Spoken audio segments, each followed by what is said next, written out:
नमस्कार, success point में आपका स्वागत है।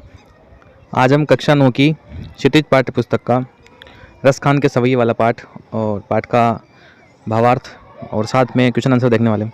तो रसखान जी जो हैं एक मुस्लिम धर्म से संबंधित व्यक्ति हैं और परंतु फिर भी वो कृष्ण की भक्ति में लीन रहते थे।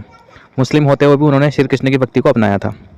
तो रसखान जी लिखते हैं कि मानुस हो तो वही रसखान, बसों मिली गोकुल गांव के ग्वारन। मतलब इस पहले सवैये में जो रसखान जी कह रहे हैं कि यदि मुझे दोबारा जन्म मिलता तो पुनर्जन्म में या दोबारा जन्म में वो क्या क्या बनना चाहते हैं।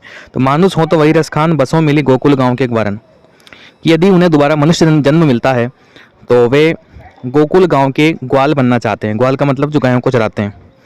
जो पशु हो तो कहाँ बस मेरो, चरो नित नंद की धेनु मझारन। और यदि उन्हें दोबारा पशु जन्म मिलता है तो वे नंद की गायें, नंद कौन है? श्री कृष्ण के पिताजी, तो उनकी गायें बनना चाहते हैं और वन में चरना चाहते हैं। तो यदि उन्हें पशु जन्म मिलता है रसखान जी को तो वे क्या बनना चाहते हैं? नंद की गायें बनना चाहते हैं। तीसरी लाइन में कहा कि पाहन हो तो वही गिरी को, जो धरियो कर छत्र पुरंदर कारण। पाहन का मतलब पत्थर। यदि दोबारा उन्हें पत्थर बनाया जाता है, पत्थर रूप में उनका जन्म होता है, तो वह उस गिरी यानी कि उस पर्वत का पत्थर बनना चाहेंगे जिसको श्री कृष्ण ने धारण किया था। हम सभी को पता है कि श्री कृष्ण ने गोवर्धन पर्वत को अपनी उंगली पर उठाया था। तो रसखान जी उसी की ओर संकेत करते हुए कह रहे हैं कि यदि मुझे पत्थर के रूप में जन्म मिलता है तो मैं उसी पर्वत का पत्थर बनना चाहूँगा जिसे श्री कृष्ण ने अपनी उंगली पर धारण किया था। जो खग हो तो बसेरो करो मिली, कालिंदी कुल कदम्बी की डारन। और यदि रसखान जी अंतिम पंक्ति में कह रहे हैं कि यदि मुझे पक्षी रूप में जन्म मिलता है, तो खग यानी पक्षी रूप में अगर मुझे जन्म मिलता है तो मैं कालिंदी कूल यानी कि कूल का मतलब किनारा, कालिंदी कैसे तात्पर्य यहाँ पर यमुना नदी, तो मैं उस यमुना नदी के किनारे उगने वाले कदम्ब वृक्ष का नाम है, तो कदम्ब की डारन, तो उस डाल पर मैं जो है अपना बसेरा यानी घोंसला बनाना चाहूँगा। ठीक है।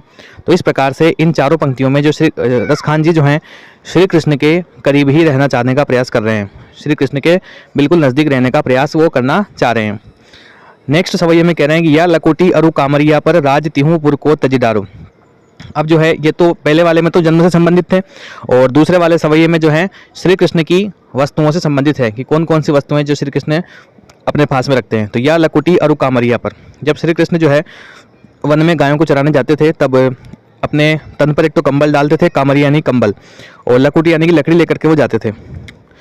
तो रसखान जी कह रहे हैं कि श्री कृष्ण की लकड़ी और उस कंबल के लिए मैं राज तिहुपुर को तजिदारो, कि तीनों लोगों को भी निछावर करने के लिए तैयार हूँ। मतलब यदि कोई मुझसे पूछे कि आपको 3 लोग या श्री कृष्ण की लकड़ी और कंबल दोनों में से क्या चुनना है, तो मैं किसको चुनूंगा? मैं श्री कृष्ण के कंबल और उस लकड़ी को ही चुनूंगा। मैं उस पर तीनों लोगों का राज भी निछावर कर सकता हूँ। 8वीं सिद्धि नवो निधि कौसुक, नंद की धेनु चराए बिसारो। और दूसरी पंक्ति में कह रहे हैं रसखान जी कि मैं 8 ही सिद्धियों और 9 निधियों का जो सुख है वो भी छोड़ सकता हूँ। किसके लिए? नंद की धेनु चराने के लिए, यानी कि नंद यानी कि श्री कृष्ण के पिताजी, उनकी गायों को चराने का यदि मुझे लाभ मिले, अवसर मिले, तो मैं 8 सिद्धियाँ और 9 निधियों को भी त्याग करने के लिए बिल्कुल तैयार हूँ। रसखान कबो इन आखिनी सो, ब्रज के वन बाग तड़ाग निहारो। अब रसखान की जो आंखें हैं, रसखान कबो इन आखिनों से, यानी कि रसखान की जो आंखें हैं वो इनसे ब्रज के वन बाग बगीचे तड़ाग यानी कि तालाब को निहारना चाहते हैं। कोटिक हूँ कलधोत के धाम, करील के कुंजन ऊपर वारो। कोटिक यानी करोड़ों, कलधोत यानी कि सोने के धाम, कि मैं करील के कुंजन ऊपर, मतलब करील के कुंजन का मतलब है कांटों की झाड़ियाँ, कि मैं इन ब्रज की जो कांटेदार झाड़ियाँ हैं इनके ऊपर करोड़ों सोने के महल को निछावर करने के लिए मैं तैयार हूँ। यदि मुझे कोई सोने का महल दे तो भी मैं किसको चुनूंगा? इन ब्रज की कांटों की झाड़ियों को ही चुनूंगा। ठीक है। इन पर वार के, मतलब इन कांटों की झाड़ियों पर मैं करोड़ों सोने के महल वार दूं, इन पर वार के, और किसको ग्रहण करूंगा? मैं कांटों की झाड़ियों को ही मैं ग्रहण करना चाहूँगा, मतलब इनके पास में रहना चाहूँगा। क्यों ये सब क्यों कह रहे हैं रसखान जी? क्योंकि कभी न कभी इन वनों में, इन कांटों की झाड़ियों में, इन तालाबों में श्री कृष्ण विचरण करते थे, इसलिए वो चूंकि श्री कृष्ण का सानिध्य पाना चाहते हैं इसलिए ये सब चीज़ें वो लिख रहे हैं। तीसरे में सवैये में कहा कि मोर पका सिर ऊपर राखी हो, गूंज की माला गरे बहिरो। अब इसमें जो है गोपियाँ श्री कृष्ण को अत्यंत प्रेम करती थी, इसलिए गोपियाँ जो है श्री कृष्ण का स्वांग करती है, मतलब श्री कृष्ण के जैसा दिखना चाहती हैं। तो गोपियाँ किस प्रकार से श्री कृष्ण की तरह दिख रही हैं कि सिर के ऊपर तो उन्होंने क्या धारण किया? मोरपंख। तो मोरपका सिर ऊपर राखियो, गुंज की माल, गुंज एक पुष्प का नाम है, तो गुंज की जो माला है उन्होंने अपने गले में पहन ली है। ओढ़ी पीतंबर ले लकुटी बन, पीतंबर यानी कि पीला वस्त्र जो श्री कृष्ण धारण करते थे, तो तन पर उन्होंने पीला जो वस्त्र है ओढ़ लिया। लकुटी, लकुटी यानी कि लकड़ी उन्होंने हाथ में ले लिए। और बन यानी कि वन में गोधन गवर्णी संग फिरौती, और वन में लकड़ी लेकर के पीला वस्त्र धारण करके गायों को चराने के लिए किसके संग हो गई है? ग्वालों के संग हो गई है। ठीक है। भाव तो वो ही मेरो रस खानी, सो तेरे कहे सब स्वांग करूंगी, या मुरलीधर की अदरान धरी अदरान धरूंगी। 2 लाइनों से मतलब है कि रस खान जी कह रहे हैं कि भावन वो ही, कि मेरे मन को तो वही भाएगा। कौन भाएगा? श्री कृष्ण। क्योंकि तुमने तो क्या कर रहा हो, गोपियों से कह रहे हैं कि तुमने उनका क्या कर रखा है? स्वांग कर रखा है। तुम तो उनका क्या कर रहे हो? खाली नाटक कर रहे हो।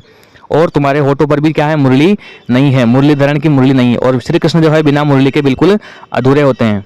और मुरली, वो गोपियाँ मुरली को अपने होठों पर क्यों नहीं लगा रही हैं? क्योंकि जो गोपियाँ हैं वो मुरली को अपनी स्वतंत्र समझती हैं, कि जिस प्रकार से मुरली को श्री कृष्ण हमेशा अपने होठों पर लगाए रखते हैं, तो उस मुरली को देख करके गोपियों को अत्यंत पीड़ा होती है। काश इस मुरली की जगह कौन होती? हम गोपियाँ होती। इसलिए काननी दे अंगुरी रही हो, जब ही मुरली धुनी मंद बजे है, मोहिनी तनन सोग अटा चढ़ी गोधुन गेहें पे गेहें। अब देखो लास्ट की पंक्ति में, लास्ट की 4 लाइनों, ये थोड़ी ऊपर नीचे है, इनका अर्थ आपको देखना पड़ेगा ढंग से। कि मोहिनी तानन सो अटा चढ़ी गोधुन, मतलब उन्हें कहने कि जब श्री कृष्ण मुरली बजाते हैं तब उनकी मुरली इतनी मोहिनी होती है कि अटा चढ़ी गोधुन, गोधुन यानी गायें, कि गायें तक छत पे चढ़ करके नाचती हैं, है ना। अटा चढ़ी, अटा का मतलब यहाँ पे छत है, तो गायें छत पे चढ़ करके नाचती, इतनी मधुर उनकी मुरली होती है। और जब वो मुरली बजाएंगे तो हम अपने कानों में उंगलियां डाल लेंगे। कौन कह रही है? गोपियाँ। काननी दे अंगुरी रही हूँ, कान में हम अपनी उंगलियां डाल लेंगे। क्यों डाल रही है वो? क्योंकि उनकी मुरली की जो धुन है वो इतनी मोहिनी है। तो यदि मुरली बजेगी और गोपियां श्री कृष्ण की मुरली सुन करके मुस्कुराएगी, मन ही मन उनको याद करेगी, तो कहीं जो ब्रज के लोग हैं, टेरी कहो सिगरे ब्रज लोगनी, यानी कि ब्रज के लोग भी कहते हैं कल ही कोई कितनो समझे है, मायरी व मुख की मुस्कान संभारी न जहे। यानी कि जब मुरली बजेगी तो हमारे मुख की मुस्कान देख करके, हमारी प्रसन्नता देख करके जो ब्रज के लोग समझ जाएंगे कि वह श्री कृष्ण से कितना प्रेम करती हैं। तो इसलिए वह ब्रज के लोगों को बताना नहीं चाहती हैं कि वह कृष्ण से कितना प्रेम करती हैं। इसलिए लास्ट के सवैये में सतखान जी ने लिखा है कि श्री कृष्ण की जो मुरली है वह अत्यंत ही मधुर है, मीठी है। उनकी मुरली की तान सुनकर, उनकी मुरली की धुन सुनकर गायें तक जो है वो छत पे चढ़ करके नाचती हैं। और इसलिए गोपियों को जब मुरली की धुन सुनाई देगी तब वे अपनी मुस्कुराहट को रोक नहीं पाएंगी, श्री कृष्ण के पास जाने से अपने आप को रोक नहीं पाएंगी। और ऐसा जब वो करेंगी तो पूरे ब्रज के लोगों को पता चल जाएगा कि ये श्री कृष्ण से कितना प्रेम करती हैं। ठीक है। और परिचय देखते हैं हम कवि का। तो रस खान जी जो है, इनका जन्म 1548 में हुआ माना जाता है। इनका मूल नाम सैयद इब्राहिम था और दिल्ली के आसपास के रहने वाले थे। कृष्ण भक्ति की उन्हें ऐसा मुग्ध कर दिया था कि गोस्वामी विट्ठल दास से दीक्षा ली और ब्रजभूमि में ही रहने लगे। सन 1628 के लगभग इनकी मृत्यु हो जाती है। अब हम इसके क्वेश्चन आंसर देखते हैं। पहला प्रश्न, ब्रजभूमि के प्रति कवि का प्रेम किन किन रूपों में व्यक्त हुआ है? कवि यानी कि रसखान का। ब्रजभूमि से लगाव के कारण उन्हें पशु पक्षी और पत्थर कुछ भी बनना स्वीकार है, क्योंकि इन सब के साथ कृष्ण की स्मृतियां जुड़ी हुई हैं। जैसे मनुष्य के रूप में ग्वाला बनकर नंद बाबा की गायें चराना चाहते हैं, पशु का जन्म मिले तो वे नंद की गायों में से एक बनना चाहते हैं, पक्षी का जन्म मिले तो कदम्ब के पेड़ पर बैठकर कृष्ण की बाल लीलाओं का आनंद उठाना चाहते हैं, और वे उसी गोवर्धन पर्वत का पत्थर बनना चाहते हैं जिसे कृष्ण ने अपनी उंगली पर उठाया था। इस प्रकार हर एक रूप में वे उसी ब्रजभूमि में रहना चाहते हैं जहाँ कृष्ण जी का मधुर स्मृतियाँ हैं। इस ब्रज के लिए समस्त संसार निधि भी न्यौछावर कर सकते हैं। ठीक है। तो पहला जो सवैया था उससे संबंधित प्रश्न है ये। प्रश्न नंबर 2, कवि का ब्रज के वन, बाग और तालाब को निहारने के पीछे क्या कारण है? कवि कृष्ण से जुड़ी हर वस्तु से अतिरिक्त प्रेम करते हैं। ब्रज के वन, बाग और तालाब में कृष्ण ने नाना प्रकार की क्रियाएं की है, उसमें उनकी मधुर स्मृतियां छिपी है, मतलब याददाश्त छिपी है कृष्ण की। उन्हें कवि निरंतर निहारना चाहते हैं क्योंकि उन्हें देखकर अनुपम सुख की अनुभूति होती है। क्योंकि उनका लगेगा, उनको मन में ऐसा फील होगा, अनुभव होगा कि कभी श्री कृष्ण यहाँ पर निवास करते थे, उस स्थान पर मैं खड़ा हुआ हूँ। एक लकुटी और कामरिया पर कवि सब कुछ न्यौछावर करने को तैयार क्यों है? कृष्ण की हर एक चीज़ कवि के लिए महत्वपूर्ण और प्रिय है। कृष्ण गायों को चराते समय लकुटी यानी कि लकड़ी और कामरिया यानी कंबल हमेशा अपने साथ रखते थे। यह कोई साधारण वस्तुएं न होकर कृष्ण से संबंधित वस्तुएं हैं। यही कारण है कि कृष्ण की लाठी और कंबल के लिए कवि अपना सर्वस्व न्यौछावर करने को तैयार है। इन वस्तुओं के समक्ष तीनों लोगों के शासन का सुख भी गौण है, मतलब तीनों लोगों के शासन का जो सुख है वो भी इसके सामने फीका है। ठीक है। सखी ने गोपी से कृष्ण का कैसा रूप धारण करने का आग्रह किया था? अपने शब्दों में वर्णन करिए। सखी गोपी से कृष्ण का मोहक रूप धारण करने का आग्रह करती है। सखी गोपी से वही सब कुछ धारण करने के लिए कहती है जो कृष्ण धारण करते हैं। सखी ने गोपी से आग्रह किया था कि वह कृष्ण के समान सिर पर मोर पंखों का मुकुट धारण करे, गले में गुंजों की माला पहने, तन पर पीले वस्त्र पहने, हाथों में लाठी थामे वन में गायों को चराने जाए, किंतु बांसुरी कदापि न धारण करें, क्योंकि बांसुरी को जो है वो गोपियाँ अपनी स्वतंत्र समझती हैं, अपना दुश्मन समझती हैं, क्योंकि बांसुरी को श्री कृष्ण अपने होठों से लगाते हैं। इसलिए उनको बांसुरी से क्या होती है, जलन होती है। आपके विचार से कवि पशु पक्षी पहाड़ के रूप में भी कृष्ण का सानिध्य क्यों प्राप्त करना चाहता है? क्योंकि वो जो कृष्ण भक्ति से कृष्ण से अत्यधिक प्रेम करते हैं, कृष्ण की भक्ति को पाना चाहते हैं, कृष्ण के निकट रहना चाहते हैं। मेरे विचार से कृष्ण का सानिध्य प्राप्त करने के लिए कवि को पशु पक्षी तथा पहाड़ बनने में कोई संकोच नहीं है, क्योंकि यदि इनमें से वे कुछ भी बनते हैं तो उन्हें हर एक रूप में कृष्ण का सानिध्य ही प्राप्त होगा। रूप चाहे कोई भी धारण करें, पर कृष्ण के समीप रहने का उनका प्रयोजन अवश्य सिद्ध हो जाएगा। इन तीनों ही रूपों में कृष्ण जी के जीवन की विशेष झांकी देखने को मिलती है। प्रश्न नंबर 6, चौथे सवैये के अनुसार गोपियां अपने आप को क्यों विवश पाती हैं? चौथे सवैये के अनुसार कृष्ण का रूप अत्यंत मोहक है तथा उनकी मुरली की धुन बड़ी मादक है। इन दोनों से बचना गोपियों के लिए अत्यंत कठिन है। गोपियां कृष्ण की सुंदरता तथा तान पर इतनी आसक्त हैं कि वे उसे सुनकर अपना घर बार सब कुछ भूल जाती हैं और उसके पीछे दौड़ चली जाती हैं। भाव स्पष्ट, इसलिए तो वो इतने कानों में क्या लगाती है, अंगुलियां लगाती हैं, ताकि उनको जो कृष्ण की धुन वो सुनाई ना दे। भाव स्पष्ट कीजिए। कोटिक एक कलधोत के धाम करेली के कुंजन ऊपरवार। मतलब उपरोक्त पंक्तियों का भाव यह है कि कवि जो है ब्रज के कांटेदार झाड़ियों एवं कुंजों पर करोड़ों स्वर्णिम महलों के सुखों को भी निछावर करने के लिए तैयार है।